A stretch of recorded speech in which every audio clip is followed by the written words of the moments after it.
October we're having Nook, and then November Shaw Gibbs are coming again. This one's going to be insolvency talk. You know, what to look out for, how to help them, etc. And when is the VAT one? Next month. Oh, next month, yeah. Anybody want anything else arranged for next year? Yeah. That's what it's all about with hitting your deadlines and your problems, is having more staff and knowing where all their strengths are. Well, I think this group, for me, is good because I can bring my questions to see if I can... That's the whole point of it. Yeah. And we're just talking about 2024. Any particular speakers people would like invited, or any topics you want me to find speakers for? That's what we're discussing. Oh, I can't think 1 month ahead in the future, so. I just want to get some basics in there. So I don't know if you've heard. It hasn't got any reference numbers or anything, so it's only draft legislation at the moment. But there's several. They're putting it under the heading of payroll, but some of it has nothing to do with payroll actually. When you do your RTI returns, at the minute the software automatically reports a certain amount of information to do with hours. What this draft legislation is saying, with effect from the 25-26 year, exact hours are going to have to be reported to HMRC. The draft legislation does not make it clear exactly which bits of the hours have to be reported. You know, as in, is it your standard hours, your overtime hours, does it have to be split? So there's lots of things that are going to be covered, but the really weird thing about it is, not everybody does a personal tax return.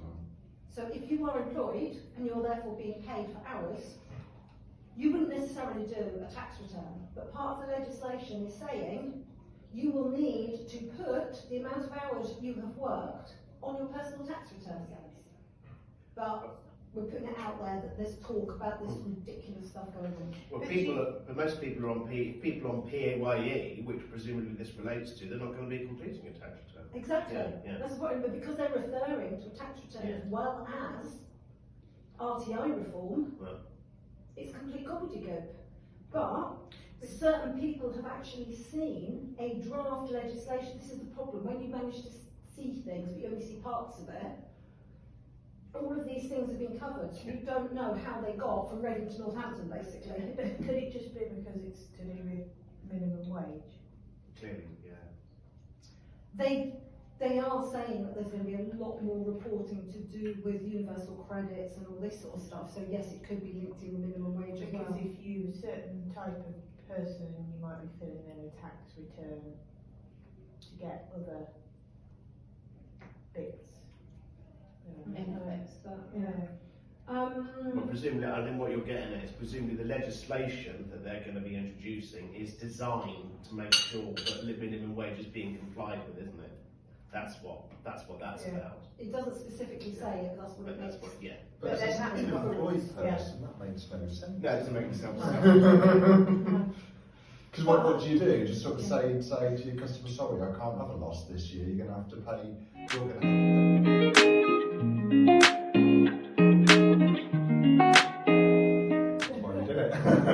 Tell Carol you've got the video running on there.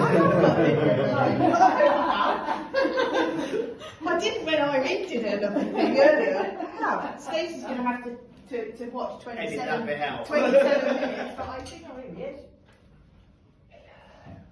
You haven't missed much, don't worry. Oh, okay. Because they didn't bring any of the treats and all that, so we've been chasing them and all that.